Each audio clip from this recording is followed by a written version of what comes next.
Hello guys, আজকের নতুন ভিডিওতে আপনাদের স্বাগতম। গত ভিডিওতে আমি রাতের পাবনা থেকে কুষ্টিয়া ভ্রমণের অভিজ্ঞতা শেয়ার করেছিলাম। আজকের ছোট এই ভ্লগে আমি আপনাদের সাথে নিয়ে যাব কুষ্টিয়া শহর থেকে পাবনা রূপপুর পারমাণবিক বিদ্যুৎ কেন্দ্র পর্যন্ত। আমার যাত্রা শুরু হয় কুষ্টিয়া বাস টার্মিনাল থেকে। বিকেল 4টা 30 মিনিটে আমি কুষ্টিয়া বাস টার্মিনাল থেকে বাসে উঠি। আপনি চাইলে চোরহাস মোড় অথবা মজমপুর থেকেও বাসে উঠতে পারবেন। মজমপুরে কিছু সময় বাস থেমে ছুটে চলল গন্তব্যের দিকে। বাস ছুটে যাওয়ার সাথে সাথে কুষ্টিয়ার মনোরম দৃশ্য উপভোগ করতে থাকি।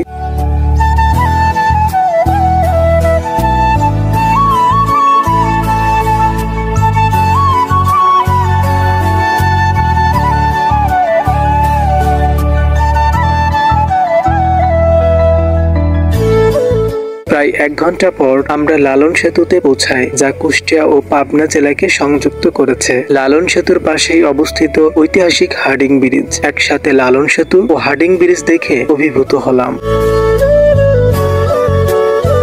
আমার যাত্রা শেষ হয় বাংলাদেশের সর্ববৃহৎ মেগা প্রকল্প রূপপুর পারমাণবিক বিদ্যুৎ কেন্দ্রে। এই বিদ্যুৎ কেন্দ্রটি দেশের বিদ্যুৎ উৎপাদন ব্যবস্থায় যুগান্তকারী ভূমিকা পালন করবে, যা দেশের সব জায়গায় নিরবিচ্ছিন্ন বিদ্যুৎ প্রদানে অবদান রাখবে। রূপপুর পারমাণবিক বিদ্যুৎ কেন্দ্র ঘুরে আমি অত্যন্ত মুগ্ধ হয়েছি। কেন্দ্রের বিশালতা, বড় বড় চুল্লি, আধুনিক প্রযুক্তি এবং নিরাপত্তা ব্যবস্থা আমাকে বিস্মিত করেছে। কুষ্টিয়া থেকে রূপপুর ভ্রমণ আমার জন্য ছিল এক অবিস্মরণীয় অভিজ্ঞতা। এই ভ্রমণের মাধ্যমে আমি বাংলাদেশের উন্নয়ন ও অগ্রগতির এক ঝলক উপলব্ধি করতে পেরেছি। তাই আমি মনে করি আপনাদের পরবর্তী যাত্রা হোক আপনার রূপপুর পারমাণবিক বিদ্যুৎ কেন্দ্র এবং পরিচিত হন স্বচক্ষে এই মেগা প্রকল্পে। নিয়মিত নতুন নতুন ভিডিও পেতে পেজটিকে ফলো দিয়ে সাথে থাকুন। নতুন ভিডিও দেখার আমন্ত্রণ জানিয়ে এখন শেষ করছি আজকের ব্লগ। ততক্ষণে ভালো থাকবেন। আল্লাহ হাফেজ।